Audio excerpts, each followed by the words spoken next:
General curvilinear coordinates. Last lecture से हम ये कर्विलिनियर कोऑर्डिनेट्स डिस्कस कर रहे हैं।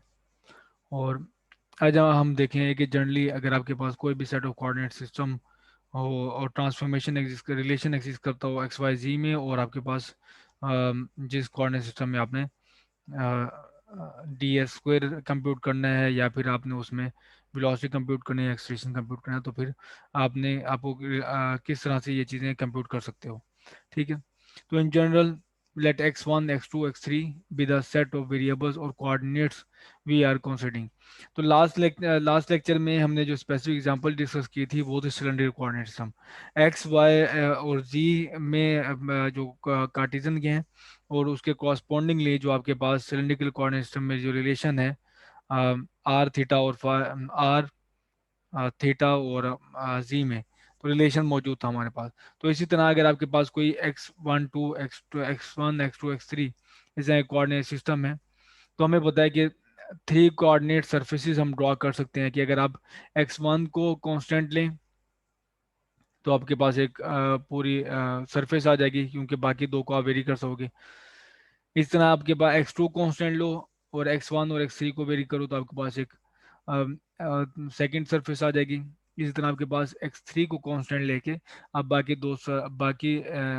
जो तीसरी सरफेस है वो भी ड्रॉ कर सकते हो। तो इसको हम कहते हैं coordinate surface.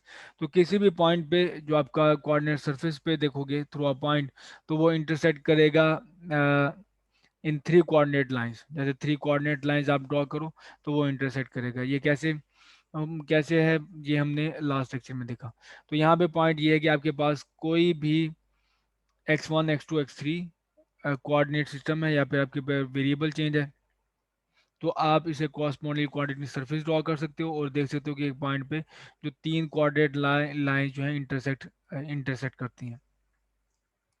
For example X Y और Z as a function of x1 x2 x3 अगर आपके पास गिवन हो, ठीक है, तो आप फाइंड आउट कर सकते हो डी एस जो लाइन एलिमेंट है, और जो वेक्टर ए है। ठीक है। लास्ट लेक्चर में हमने देखा था कि वेक्टर ए जो है वो हमें ज़्यादा यूज़फुल होंगे। वो इसमें आप इस लेक्चर में देखोगे कि किस तरह से यूज़फुल है। तो मकसद हमारा क्या है कि एक्स वाई जी, अगर आपके पास एक्स वाई जी का रिलेशन गिवन हो जिन कोऑर्डिनेट सिस्टम में आपने लाइन एलिमेंट कंप्यूट करना है, और वेलोसिटी एक्सीलरेशन आपने कंप्यूट करना है। तो रिलेशन है D S is equal to i D x plus j d y plus k d z. ये तो कार्टेशियन में हमें पता है। इसके कॉरस्पॉन्डिंगली आप किस तरह से लाइन एलिमेंट इसमें x1 x2 में कंप्यूट कर सकते हैं, तो वो ये एक्सप्रेशन है। ठीक है। कि आपने पार्शियल डेरिवेटिव लेना है x का with respect to x1 x2 and x3। ये इस तरह ये सम है। ये n डमी इंडेक्स से आप देख लो तो n पे सम होगा। तो इधर से भी आपको तीन वैल्यूज मिलेंगी। ठीक है। इधर से भी आपको तीन वैल्यू मिलेंगी, मतलब यहाँ पे पहले x का आपने तीन डेरिवेटिव लेने हैं with respect to x1 x2 x3, और साथ dx1 dx2 dx3 के साथ मल्टीप्लाई करके इन सबको सम कर देना। इधर भी आप यही करोगे कि y का आपने तीन डेरिवेटिव लेने हैं with respect to x1 x2 x3, और सबका सम होगा। तीन टर्म्स यहाँ से आ जाएंगी, और इसी तरह तीन टर्म्स हमारे पास ये यहाँ से आ जाएंगी। तो इनको सिंप्लीफाई करके आप इस तरह लिख सकते हो। ठीक है। dx1 dx2 dx3, तो जो जिन जिन फैक्टर के साथ dx1 मल्टीप्लाई हो रहा हो, तो आप उनको कॉमन ले लोगे, dx1 को कॉमन ले लोगे, आपके पास यहाँ से फैक्टर जो आ जाएगा a1 आ जाएगा। इस तरह जो जो फैक्टर dx2 मल्टीप्लाई हो रहा है तो dx2 को कॉमन ले लोगे, और आपके पास यहाँ पे जो टर्म आएगी हमें उसे हम a2 कहेंगे। इसी तरह यहाँ पे dx3 जो आएगा इधर, dx3 के साथ जो मल्टीपल होगा उसको हम कहेंगे a3। ठीक है। इस चीज को आप देख लो कि ये वन वन है, ये टू टू है, ये थ्री थ्री है। इसको आप समीशन कन्वेंशन में इस तरह लिख सकते हो ए एन डी एक्स एन। तो एन हमारे पास अगेन डमी इंडेक्स है। तो डी एस का हमारे पास जो रिलेशन आया एक इसके साथ ए वेक्टर के साथ, वो ये है D S is equal to a n d x n, और डमी इंडेक्स है एन, और एन पे हमारे पास यहाँ पे सम है। तो एन कैसे होगा यहाँ पे, एन यहाँ पे आप देख लो कंपैरिजन करने से ए एन से, तो आप इसमें से आप डी एक्स एन सब पूरी इक्वेशन से ये d x n d x n d x n common ले लो। ठीक है। तो बाकी आपके पास रह जाएगा ये पार्शियल एक्स और partial x N, partial Y और partial x N, partial z over partial x n. तो इन दोनों इक्वेशन को, इस इक्वेशन को और इस इक्वेशन को अगर कंपेयर करो आप, तो आपके पास ए एन की वैल्यू आती है ये इसके अलावा, डी एक्स एन के अलावा आपके पास जो वैल्यू आएगी वो ये है, A N is equal to partial S और पार्शियल एक्स। इनका मतलब ये है पार्शियल एक्स और partial x N, partial Y और पार्शियल एक्स एन, पार्शियल जी और पार्शियल एक्स एन। तो इस तरह से आप एक पर्टिकुलर, यानी कि ए वन एन की वैल्यू वन पुट करो, तो आपके पास ए एक्स वन का जो ये जो फैक्टर है ए वन, ये आ जाएगा आपके पास। इस तरह एन की वैल्यू टू पुट करो, तो आपके पास ये आ जाएगा ए टू और ए थ्री, इसी तरह आप फाइंड आउट कर सकते हो। एग्जाम्पल देख लेते हैं इसमें। ये हमारे पास लास्ट लेक्चर में हमने एग्जाम्पल डिस्कस की थी, तो उसी एग्जाम्पल को मैं दोबारा शो कर रहा हूँ आपको कि किस तरह से इस जो जनरल फॉर्मुलेशन हमने बनाई है, तो किस तरह से आप दोबारा वो जो रिजल्ट्स रिट्रीव कर सकते हो जो पहले हमने किए हैं। तो सिलेंड्रिकल कोऑर्डिनेट्स में जो आपके पास x1 है वो r होगा, x2 हमारे पास थीटा है और x3 इज इक्वल टू हमारे पास z है। तो ये हमारे पास सेट ऑफ कोऑर्डिनेट्स है। इसका इनका रिलेशन हमारे पास x के साथ है, x is equal to r cos theta होता है, y is equal to are sine theta होता है और z is equal to z होता है। तो अब आप ए आर कैसे कैलकुलेट कर सकते हो, वो यूं कि यहाँ पे n की जगह पे r आ जाएगा, ठीक है, n की r हमारे पास आ जाएगा, और यहाँ पे first time with respect to r, इधर भी विद रिस्पेक्ट टू आर और इधर भी विद रिस्पेक्ट टू आर। तो आप यहाँ पे देख लो, आई पार्शियल एक्स, एक्स हमारे पास क्या है वो ये है आर कॉस थीटा, तो आर कॉस थीटा यहाँ पे आ गया, तो derivative with respect to r है। यहाँ पे हमारे पास क्या है वाई है, तो यहाँ पे वाई का आ गया हमारे पास expression Y is equal to are sine theta और पार्शियल आर। ठीक है, नीचे देखें सेम है, यहाँ पे भी आर होगा, यहाँ पे भी आर, यहाँ पे भी आर। इस तरह यहाँ पे पार्शियल जी आ गया और नीचे हमारे पास पार्शियल आर आ गया। तो आर का डेरिवेटिव, जेड का derivative with respect to r, ये हमारे पास जीरो होगा। इसी तरह इसका आपके पास का वो डेरिवेटिव आ जाएगा, आर का डेरिवेटिव वन, क्योंकि पार्शियल डेरिवेटिव है, तो आपके पास कॉस थीटा इधर से आ गया और जैसे हमारे पास आ गया साइन थीटा। ठीक है, एग्जैक्टली आप देख सकते हैं प्रीवियस लेक्चर से कि ए आर यही था हमारे पास सिलेंड्रिकल कोऑर्डिनेट्स के केस में, a r is equal to i cos theta plus j sine theta. इस तरह आप नेक्स्ट टर्म भी कैलकुलेट कर सकते हैं, वो है A theta is equal to, अब आपके पास यहाँ पे सारे derivative with respect to theta आ जाएंगे, तो यहाँ पे भी थीटा, यहाँ पर भी थीटा और यहाँ पर भी थीटा। अगेन आप x का डेरिवेटिव लोगे y का, z का विद रिस्पेक्ट टू थीटा, तो r cos theta with respect to theta, cos theta का डेरिवेटिव आपके पास आएगा minus sine theta, r sine theta with respect to theta, तो ये आपके पास cos थीटा आ जाएगा और ये डेरिवेटिव हमारे पास अगेन जीरो है। लास्टली z हमारे पास ए जी वेक्टर है, तो दोबारा आप वही आर एक्स का derivative respect to z, y का डेरिवेटिव रिस्पेक्ट टू जी और जी का डेरिवेटिव रिस्पेक्ट टू जी। तो ये आपके पास ये भी जीरो आ जाएगा, ये भी जीरो हो जाएगा, सिर्फ ये आपके पास वन होगा और ये इक्वल टू के यूनिट वेक्टर है। तो बिल्कुल ये वही सिलेंड्रिकल कोऑर्डिनेट्स हैं, सिलेंड्रिकल कोऑर्डिनेट्स में जो हमने वेक्टर्स कैलकुलेट किए थे ए आर ए थीटा और ए जी, बिल्कुल वही हैं। ठीक है, जो जनरल फॉर्मुलेशन से हमने कैलकुलेट कर लिया है। तो अब हम डिफाइन कर रहे हैं एक नई चीज़, वो होगी कि अगर आपके पास ए आईथ और ए जेथ, ए वेक्टर और जे वेक्टर के डॉट प्रोडक्ट आपके पास कोरस्पॉन्डिंगली देगा एक एलिमेंट जी आई जे है। ठीक है, जी आई जे, इससे आप देखोगे कि लाइन ये जो डी एस स्क्वायर कैलकुलेट करना ज़्यादा आसान हो जाएगा, वो हम इस एक्सप्रेशन से देख सकते हैं कि D X square is equal to D S dot D S. अगर आप फॉर्मुलेशन इसमें लिख लो इस तरह से, G I J is equal to A I dot A J, तो ये हमारे पास मैट्रिक्स फॉर्म ये बनेगी। ठीक है, इसको आगे चल के हम देखेंगे कि इसको हम मैट्रिक टेंसर, ये जो जी आई जे जो एलिमेंट्स है, ये मैट्रिक्स, इस मैट्रिक्स को कहते हैं मैट्रिक टेंसर, और ये एलिमेंट हमारे पास मैट्रिक टेंसर के एलिमेंट्स हैं। तो आप इस तरह से लाइन एलिमेंट स्क्वायर कैलकुलेट कर सकते हो। तो इसकी भी मैंने एग्जांपल आपको दिखाने के लिए ये कुछ सिलेंड्रिकल कोऑर्डिनेट्स को दोबारा यूज़ किया। तो cylindrical A one dot A one क्या हमारे पास आएगा, ये देखें ये है, तो यहाँ पे भी वन होगा, यहाँ पे भी वन होगा, यहाँ पे भी हमारे पास वन होगा, और ए वन हमारे पास क्या है आर हम यूज़ कर रहे हैं वन के कॉरस्पॉन्डिंग, ये देखें एक्स वन के कॉरस्पॉन्डिंगली हम यूज़ करें आर। तो इन दोनों का अगर आप डॉट प्रोडक्ट लो ए वन का, ए वन डॉट ए वन, तो हमारे पास ये देखिए पार्शल एक्स और पार्शल आर स्क्वेयर हो जाएगा, पार्शल वाई और पार्शल आर स्क्वेयर हो जाएगा, पार्शल जी और पार्शल आर स्क्वेयर हो जाएगा। तो एक्स का डेरिवेटिव आप लोगे विद रिस्पेक्ट टू आर, तो वो सिर्फ कॉस थीटा आएगा, तो यहाँ पे स्क्वायर है कॉस स्क्वायर हो गया। वाई का derivative with respect to r लोगे तो वो साइन आ जाएगा, साइन स्क्वायर थीटा आ गया। तो ये हमारे पास हमने देखा कि जी का derivative respect to r zero होता है, तो ये वन आ गया, ठीक है जी वन वन। इस तरह जी टू टू आप कैलकुलेट कर सकते हो, G three one three G two three, ये कैलकुलेट करना आसान था कदरे, तो इस वजह से मैंने ये यूज़ किया। तो आप चाहो तो जी वन टू भी कैलकुलेट कर सकते हो, जी टू वन भी कैलकुलेट कर सकते हो। तो जी टू टू है, ये दोनों वेक्टर का डॉट प्रोडक्ट आ गया हमारे पास। तो अब हमारे पास टू जिसके लिए हम सिंबल यूज़ करें वो थीटा है, तो पार्शियल एक्स और partial theta, to partial Y और पार्शियल थीटा स्क्वायर, पार्शियल जी और पार्शियल थीटा स्क्वायर।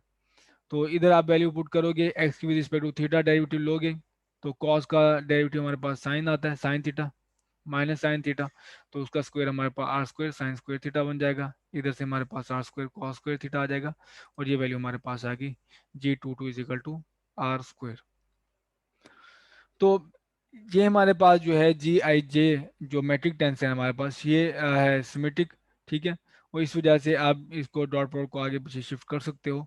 तो इस ये प्रॉपर्टी हमें अलाउ करेगी कि आप इस तरह से D X square is equal to G I J D x I D X J, ये कैलकुलेट इस तरह से कैलकुलेट कर सकते हो।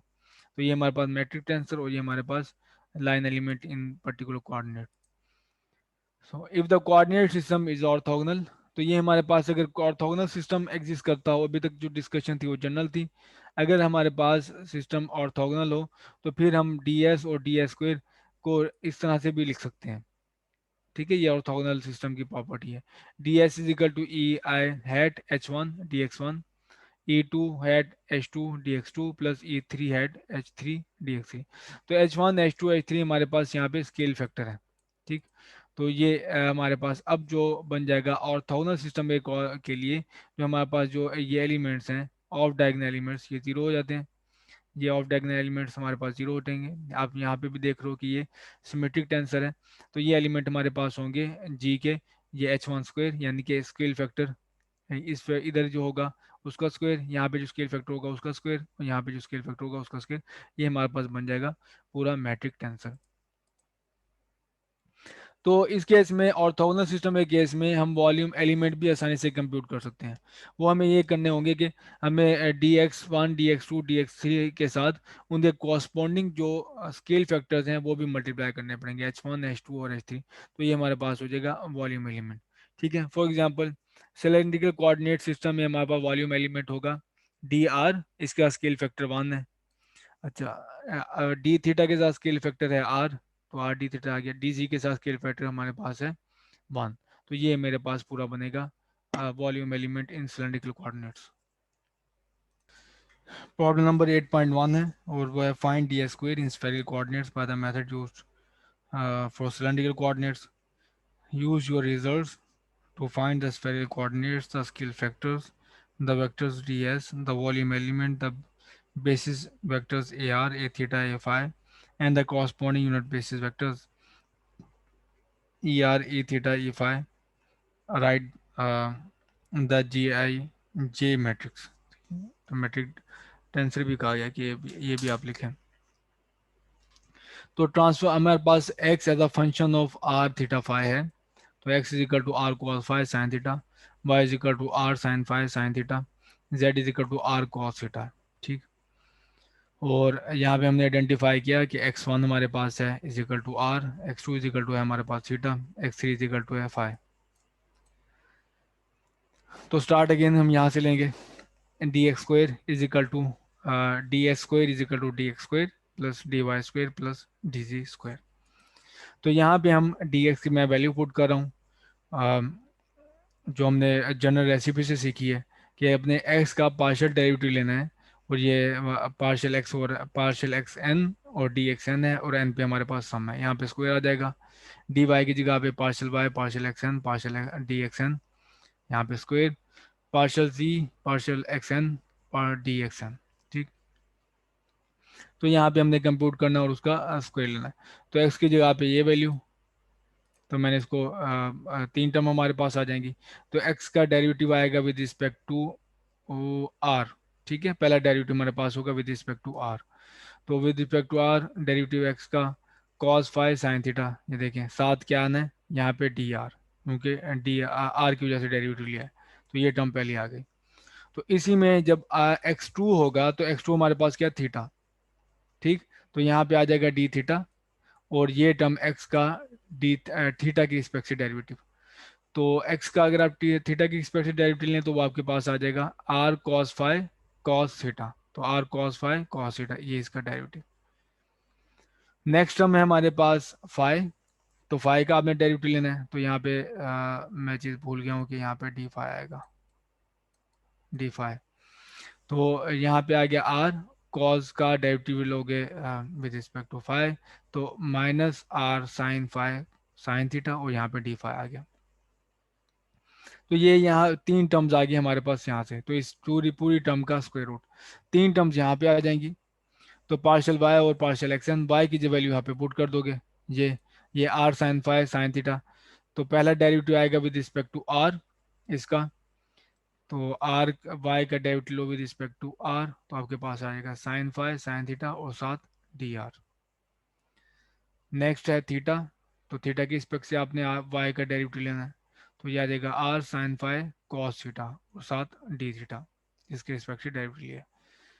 लास्ट टर्म में हमारे पास इसी का डेरिवेटिव लेना विद रिस्पेक्ट टू फाइव, तो आर साइन फाइव का कॉस फाइव आ जाएगा और साथ साइन थीटा, और ये यहाँ पे आ जाएगा साथ डी फाइव, यहाँ पे भी और यहाँ पर भी साथ डी फाइव। लास्ट टर्म है ये, तो इसके आपके पास डेरिवेटिव आएंगे, पहले डेरिवेटिव लेना विद रिस्पेक्ट टू आर, तो कॉस थीटा डी आर आ गया, साथ डी आर है। और सेकंड आप इसी का डेरिवेटिव लोगे विद रिस्पेक्ट टू थीटा, तो यह कॉस थीटा का डेरिवेटिव माइनस साइन थीटा, तो r minus r sine theta d theta. और लास्ट टर्म हमारे पास है कि आपने डेरिवेटिव लेना है जी का विद रिस्पेक्ट टू फाइव, और फाइव इसमें मौजूद नहीं है तो वो जीरो होगी टर्म। तो इनके आपने लेने हैं स्क्वायर रूट्स, जैसे आपके पास यहाँ पे गिवन है। तो ये काफ़ी लंबी कैलकुलेशन हो जाएगी कि आप इनके स्क्वायर रूट लो।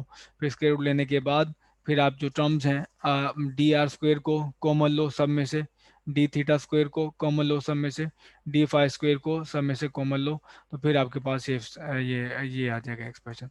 तो d s square is equal to d r square plus r square d theta square plus r square sine square theta d five.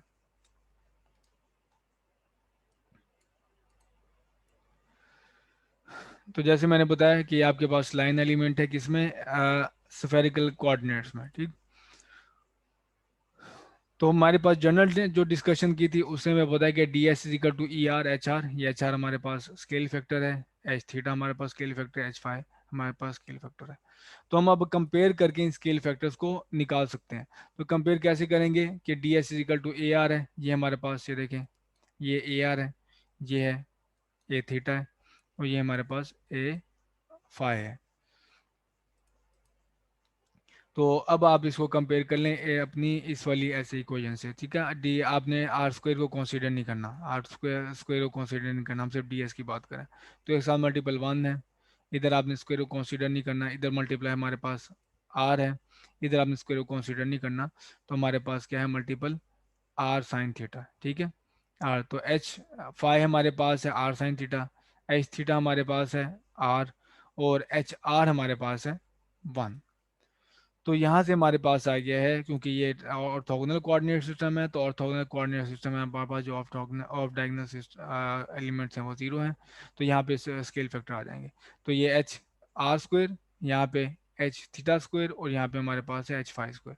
तो यहाँ पे ये एलिमेंट्स का स्क्वायर आ गया, तो ये हमारे पास है कॉरस्पॉन्डिंग जी मैट्रिक्स, जिसे हम मैट्रिक टेंसर कहते हैं। प्रॉब्लम नंबर 8.6, और हमारे पास जो कोऑर्डिनेट है वो है parabolic cylindrical coordinates u v and जी।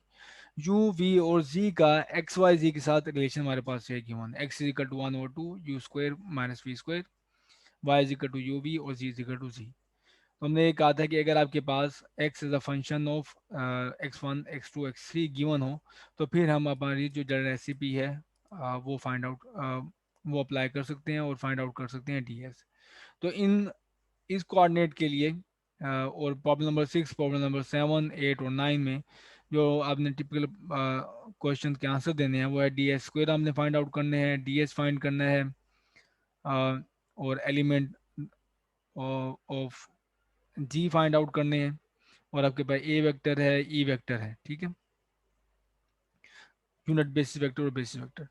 तो इधर से आप अप्लाई करें ये अगर आप अप्लाई करें तो हमारे पास एक्स का डेरिवेटिव आएगा, पहले आएगा आपके पास विद रिस्पेक्ट टू यू, ठीक है, ये देखिए ये हमारे पास ये है। तो इसको अगर मैं आपके लिए यहाँ पे ओपन कर दूँ तो ये होगा हमारे पास पार्शल और पार्शल, पहला हमारे पास कोऑर्डिनेट है वो है यू है, ठीक है। तो यू के रिस्पेक्ट से हमारे पास जो डेरिवेटिव आएगा वो आएगा एक्स का, और एक्स की वैल्यू है u square minus v square. तो ये पहली टर्म आ गई। अब प्लस दूसरी टर्म की डमी इंडस है, तो ये आ जाएगा u divide by u divide by v, और यहाँ पे हमारे पास आ जाएगा 1/2 यू स्क्वायर। अच्छा यहाँ पे साथ एक और टर्म भी है वो है डी यू है, जिसे मैं भूल गया हूँ, तो माइनस वी स्क्वायर, और यहाँ पे साथ आ जाएगा डी वी, ठीक है। और थर्ड नंबर हमारे पास आएगी लेकिन वो ज़ीरो होगी, लेकिन फिर भी मैं लिख देता हूँ वो पार्शियल और पार्शियल होगी जी, और इसी का आपके पास with respect to G derivative होगा जो कि ज़ीरो है क्योंकि इसमें जी मौजूद नहीं है। तो इस तरह से मैंने ये किया है। तो पार्शियल और पार्शियल यू, इसका डेरिवेटिव लोगे तो वी स्क्वायर का डेरिवेटिव जीरो आएगा, यू स्क्वायर का डेरिवेटिव आएगा टू यू, टू टू से कैंसिल आउट हो जाएगा, और ये हमारे पास आ जाएगा यू डी यू। इधर से हमारे पास से पेयर होगा इसी तरह minus v square minus two v, two two से कैंसिल हो जाएगा और आपके पास माइनस वी डी वी आ जाएगा। तो बिल्कुल इसी तरह आप यहाँ पे भी ये अप्लाई कर सकते हैं। यहाँ से भी आपके पास दो टर्म्स आएंगी, यहाँ से आपके पास एक टर्म आ जाएगी। तो नेक्स्ट हमने करना ये है कि डी यू वाली टर्म, डी यू को कॉमन लेना है, डी यू वाली टर्म इकट्ठी करके डी यू उनमें से कॉमन लेना है। तो एक डी यू वाली टर्म ये है, दूसरी डी यू वाली टर्म हमारे पास है ये, ठीक है। तो यूनिट वेक्टर के साथ आई यू, ये आई यू आ गया हमारे पास, ये वी जे हमारे पास यहाँ पे आ गया, तो डी यू कॉमन, इस इधर से हमारे पास आएगा माइनस वी आई, और यहाँ से हमारे पास आ जाएगा प्लस यू जी, तो यहाँ पे डी वी कॉमन, और इधर हमारे पास डी जी की टर्म एक ही थी तो ये के यूनिट वेक्टर डी जी। तो इधर से आपको मैंने बताया था कि जो डी यू इधर के जो मल्टीपल होगा वो हमारे पास वेक्टर ए है, बेसिस वेक्टर ए, इसका डी वी का जो मल्टीपल है वो बेसिस वेक्टर ए वी है, और ये डी जी का मल्टीपल जो है वो हमारे पास बेसिस वेक्टर ए जी है। इनको इन बेसिस वेक्टर की मैग्नीट्यूड से आप इनको डिवाइड करके आप यूनिट बेसिस वेक्टर बना सकते हैं। तो ये बेसिस वेक्टर है, इसकी मैग्नीट्यूड से इसको डिवाइड कर दिया तो ये हमारे पास यूनिट बेसिस वेक्टर आ गया। ये बेसिस वेक्टर है, इसकी जो मैग्नीट्यूड से डिवाइड कर दो यूनिट बेसिस वेक्टर, तो ये हमारे पास पहले से यूनिट वेक्टर था, ठीक है। तो हमें यहाँ से पता था कि आपके पास जो ए लेट से यू इज इक्वल टू होता है ई यू के और एच यू जो सात स्केल फैक्टर है, तो ये हमारे पास पूरा बेसिस वेक्टर होता है। तो यहाँ से आप देख सकते हो कि मैं अगर इस टर्म को इस तरफ ले जाऊँ, इस टर्म को मैं अगर इस तरफ ले जाऊँ, तो ये हमारे पास ये क्या चीज़ है, ये है ए यू, ठीक है। A U is equal to V E U और प्लस हमारे पास एच यू। तो एच यू हमारे पास क्या हुआ यहाँ पे, वो हुआ square root U square plus we square, ठीक है। एच यू हमारे पास हुआ, मैं यहाँ पे लिख देता हूँ h u is equal to u square plus we square. इधर भी बिल्कुल इसी तरह से है, तो ये हमारे पास है ए वी है, ठीक है। तो ये इसको इस तरफ ले जाओ आप, तो आपके पास बन जाएगा a v is equal to e v h v, और एच वी की वैल्यू आएगी square root v square plus u square, ये भी बिल्कुल सेम, और इसकी वैल्यू वैसे मानना है। तो डी एस स्क्वायर की टर्म में हमारे पास ऑर्थोगोनल चूँकि ऑर्थोगोनल कोऑर्डिनेट सिस्टम है, तो इस डी एस स्क्वायर के केस में आपके पास आ जाएगा h i square d x i square is equal to u square plus we square d u square plus next term हमारे पास, ठीक है। तो ये अगेन हमारे पास है एच आई, ठीक है, स्केल फैक्टर। यहाँ पे हमारे पास एच टू स्केल फैक्टर, यहाँ पे स्केल फैक्टर 1 है।